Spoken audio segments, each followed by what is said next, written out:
দেখুন গাইস, আমরা কতটা কষ্ট করতেছি আপনাদের বিনোদন দেওয়ার জন্য।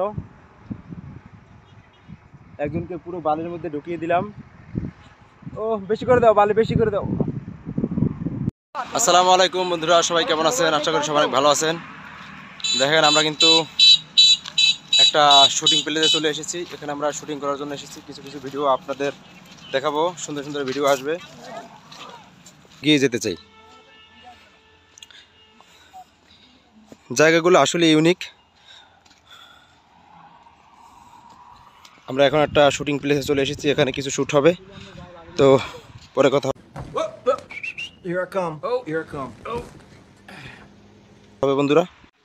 বন্ধুরা দেখেন কতটা কষ্ট করতেছে। এখানে হচ্ছে গিয়ে শুটিং প্লেস, একটু পরে শুটিং হবে। তো তার আগে আমি ব্লগে আপনাদেরকে দেখিয়ে দিলাম আমাদের ভিডিওগুলো কেমন হয়, আপনারা জানাবেন। ও মাই গড, তাকে কিন্তু এই বালুর মধ্যে পুরোটাই এই বালুর নিচে ঢুকিয়ে দেওয়া হবে, বালুর মধ্যে রাখা হবে। তার জন্য বালি তার গায়ের উপর দিয়ে ঢাকা হচ্ছে। তার ফিলিংসটা কি? অত্যন্ত জাস্ট ওয়াও। না বহু করতে গেম থাকে বহু উড়ন লাগবে না। সব বল করতে হবে কথা কথা না। ইজ্জত দেখলে এ ক্যামেরা রেডি করেন, এক মোবাইল কাট ধরে। হ্যাঁ এই যে গুড। এ ঠিক আছে, আর লাগবে না ওই আর দেওয়া লাগবে না। এখান থেকে উঁচু স্থান থেকে একটা শ্যুট ছিল। এখান থেকে শ্যুট করার সময় বন্ধু আমার পড়ে গেছে। দেখেন গাইস, আপনাদেরকে দেখাবো। ও মাই গড, দেখুন আমার বন্ধু, কষ্ট দেখুন তার চেহারা কি অবস্থা হয়ে গেছে। বালি খেয়েছি বালি। ইস,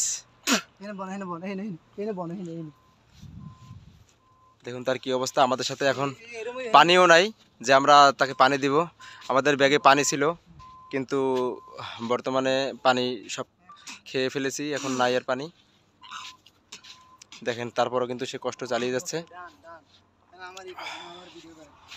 খুবই খারাপ লাগলো। আমরা হাঁটতে হাঁটতে এমন একটা প্লেসে চলে এসেছি, এটি এখান থেকে পানি প্রবাহিত হয়েছিল এখান থেকে উপর থেকে নিচে, কিন্তু এখন যে সিজনটা, সেই সিজনে আসলে বৃষ্টি নাই। তার কারণে আসলে এখানে পানিগুলো অল্প, যার ফলে আমরা এখান থেকে যাওয়ার চেষ্টা করছিলাম, কিন্তু আমরা বিপদের সম্মুখীন হলাম। তেমন বড় কোনো ক্ষতি হয় নাই, আর কি পায়ে একটু কাদা লেগেছে। আমরা এখান থেকে অবশেষে আমরা সুন্দর পরিবেশে চলে এসেছি। দেখুন গাইস কি অবস্থা। ইতিমধ্যে অনেকগুলো শ্যুট হয়ে গেছে, তার মধ্যে অন্যতম শ্যুট হচ্ছে এই পানিতে পড়া বা কাদা মাখা। দেখেন আমাদের নায়ক, কমেডিয়ান নায়ক, সে কিন্তু বর্তমানে খুবই দুর্দান্ত শ্যুট করেছেন, এবং সুন্দর সুন্দর ভিডিওগুলো আপনাদের মাঝখানে আসবে। তার আগে আপনাদের ব্লগের মাধ্যমে কিছু কিছু ভিডিও, আপনাদের শুটিংয়ের শেষ মুহূর্তে কিছু ভিডিও থাকে, যে ভিডিওগুলো আসলে কত কষ্ট করা হয়, এগুলো আসলে মানুষ দেখে না। তা আপনাদের দেখানোর উদ্দেশ্য নিয়ে দেখাচ্ছি। দেখেন তার কি অবস্থা, কি হাল। ও অনেক কষ্ট করেছে ভাই আমার, শুধু আপনাদের ভালোবাসা পাওয়ার জন্য এবং আপনাদের ভালোবাসা দেওয়ার জন্য। হ্যাঁ এটাই। সবাই আপনারা পাশে থাকবেন, সাপোর্ট করবেন ইনশাআল্লাহ। আমি সামনে আর ভালো কিছু করতে পারি, এটাই। সবসময় ভরপুর সাপোর্ট দিবেন আপনারা। লাইক, কমেন্ট, শেয়ার করে দিবেন, এটাই বাস্তব। I love you. এবং চ্যানেলটিকে সাবস্ক্রাইব করে দিবেন।